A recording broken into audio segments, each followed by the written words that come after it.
আজকে এই উপস্থাপনায় আমি আরো দুটি শারদিয়া সংগ্রহ করেছি, সেই শারদিয়াগুলি আপনাদের সাথে শেয়ার করে নেব।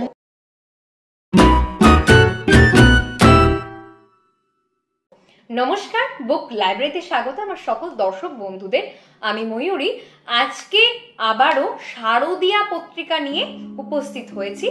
যদিও শারদ উৎসব নিয়ে আনন্দ অনেকটাই কম, কিন্তু এই পুজো বা এই শারদ উৎসব যতটা আনন্দের ঠিক ততটাই প্রতিবাদের বলে আমি বিশ্বাস করি। আর এই শারদিয়াতে শারদিয়াই হয়তো আমাদেরকে শারদ উৎসবটি সম্পূর্ণরূপে উত্তীর্ণ করার মনোবল যোগাবে। তো আর কথা না বাড়িয়ে যে দুটি শারদিয়া আমি আবার সংগ্রহ করেছি বা সংগ্রহ করতে সক্ষম হয়েছি, সেই দুটি শারদিয়া কথা না বলে দেখিয়ে ফেলি। প্রথম যে শারদিয়াটি দেখাবো সেই শারদিয়াটি হচ্ছে এটি কথা সাহিত্য 1431। এই বইটির মুদ্রিত মূল্য 250 টাকা। আর এই বইটিতে কি কি আছে অলরেডি আপনারা জানেন, তবু আমার দিক থেকে আমি জানিয়ে রাখি।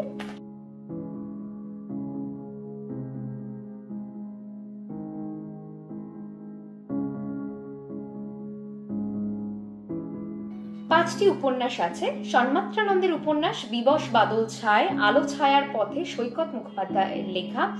ঘুমিয়ে পড়ার আগে লিখেছেন কল্লোল লাহিড়ী। পারিজাতের খোঁজে লিখেছেন সরিতা আহমেদ। দেবতার গ্রাস সায়ন্তনী পুততুণ্ডুর লেখা। প্রবন্ধ লিখেছেন অমিত্রসূদন ভট্টাচার্য। শান্তিনিকেতনের বুধমণ্ডলী। প্রীতম সেনগুপ্ত লিখেছেন শিক্ষাগুরু রবীন্দ্রনাথকে বাঙালি মনে রাখেনি। খণ্ডিত উত্তরে দেশভাগের স্মৃতি ও সাহিত্য লিখেছেন রাজর্ষি বিশ্বাস। নারী লেখনীতে নারী সমাজ সাইফুন্নিসা। এরপর আমরা পাবো ভ্রমণ। ভ্রমণে যাদের নাম পাবো তার মধ্যে প্রথম নাম পাবো নন্দিতা ভট্টাচার্য। কেদার মধ্যম। পাঞ্চজন্য ঘটক লিখেছেন লাট বাড়িতে এক রাত। ডাক্তার অর্পণ রায় চৌধুরী লিখেছেন বিস্ময়ে ভ্রমী বিস্ময়ে। নাটক দেবাশিস, নাটকটির নাম আলাদা। গল্পের চেয়েও সত্যি লিখেছেন প্রচেত গুপ্ত। সেইখানে যে নামটি আমরা পাই সেই নামটি হচ্ছে আমার তরি ভরে আছে। গল্প লিখেছেন বেশ কয়েকজন গুণী মানুষ, যেমন সুকান্ত গঙ্গোপাধ্যায়, রামকুমার মুখোপাধ্যায়, পদ্মনাভ দাশগুপ্ত, দীপান্বিতা রায়, বিনতা রায়চৌধুরী, রাজশ্রী বসু অধিকারী, অনিরুদ্ধ রাহা, মৌমিতা। আরো গল্প লিখেছেন কৃষ্ণেন্দু মুখোপাধ্যায়, অহনা বিশ্বাস, সেবন্তী ঘোষ, জয়ন্ত দে, দেবাঞ্জন চক্রবর্তী, সর্বাণী মুখোপাধ্যায়, দেবতোষ দাস, অম্লান কুসুম চক্রবর্তী, কনিষ্ক ভট্টাচার্য, অ্যাঞ্জেলিকা ভট্টাচার্য, সায়ন্তনী ভট্টাচার্য। কবিতা।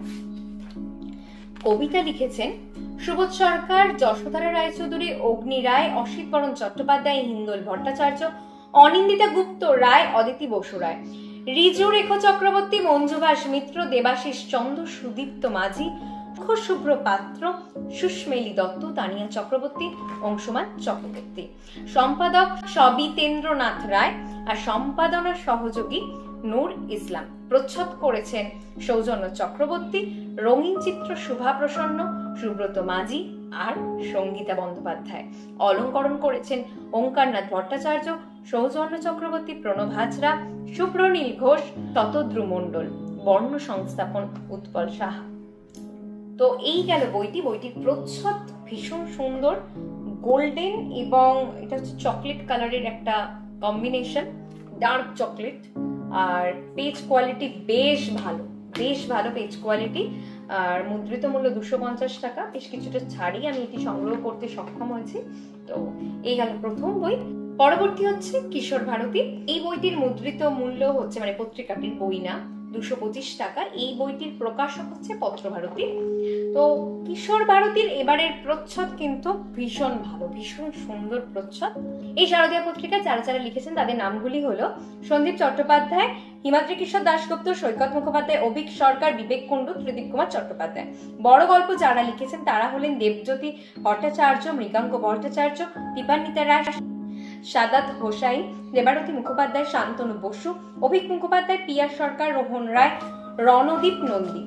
গল্প শীর্ষেন্দু মুখোপাধ্যায়, বাণী বসু, অনিতা অগ্নিহোত্রী, ভগীরথ মিশ্র, বিনতা রায়চৌধুরী, অভিজ্ঞান রায়চৌধুরী, শুভমানুষ ঘোষ, শিশির বিশ্বাস, বিথি চট্টোপাধ্যায়, বিনোদ ঘোষাল, রাজশ্রী বসু অধিকারী। জয়দীপ চক্রবর্তী, স্বপন বন্দ্যোপাধ্যায়, রাজা ভট্টাচার্য, সাগরিকা রায়, অভিক দত্ত, অর্পিতা সরকার, সমজা দাস, ফরিদুর রেজা সাগর, সপ্তর্ষি চ্যাটার্জি, জয়তী রায়, সৌভিক চক্রবর্তী, অন্বেষা রায়, শাশ্বতী নন্দী, নির্বাণ রায়, অনুষ্ঠুপ শেঠ, দেবযানী বসুকুমার, চুমকি চট্টোপাধ্যায়। বিশ্ব সাহিত্য যে বিষয়টি, সেখানেও আমরা একটি লেখা পাবো। এবার পরবর্তী লেখায় চলে আসি দুষ্প্রাপ্য ও নতুন কমিক্স, এবং এখানেও বেশ কিছু নাম আমরা পাই শারদীয়া পত্রিকা। দুষ্প্রাপ্য ও নতুন কমিক্স সব মিলিয়ে বেশ অনেকটা জায়গা জুড়ে এই পত্রিকাটিতে আছে। আর এছাড়া অন্য জগতের তারকা, সেখানে স্মৃতিকথা পাবো, বেশ কিছু গল্প পাবো। সেই অন্য জগতের তারকার যে সেকশন, সেইখানে যেমন সেখানে কয়েকজনের নাম আমরা পাই, ভাস্বর চট্টোপাধ্যায়, সুরজিৎ চ্যাটার্জি, বরুণ চন্দ, এনারা লিখছেন গল্প। রম্য রচনা বিশ্বনাথ বসু, সাক্ষাৎকার আছেন চন্দ্রনাথ চট্টোপাধ্যায়। হারিয়ে যাওয়া লেখা আছে শিবরাম চক্রবর্তী, নারায়ণ গঙ্গোপাধ্যায়, সমরেশ মজুমদার, আশাপূর্ণা দেবী, দীনেশ চন্দ্র চট্টোপাধ্যায়। জাদু কবিতা লিখেছেন পবিত্র সরকার, সুবোধ সরকার, সুরিজাত, শ্যামলকান্তি দাস।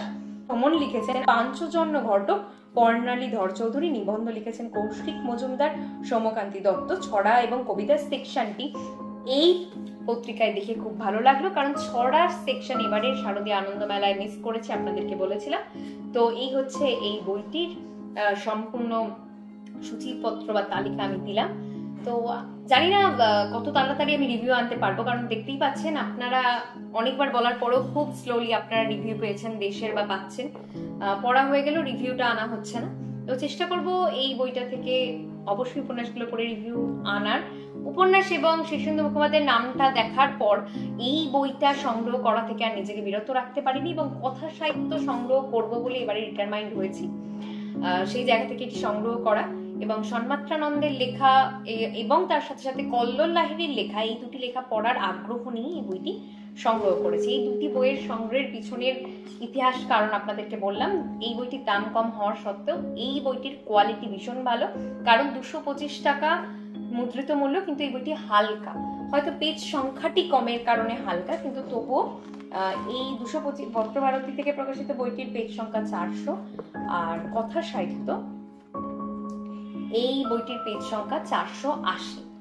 তো 80 পাতার জন্য এতটা ভারী কিনা আমি জানি না, এটা বেশ ভারী, এটা বেশ হালকা।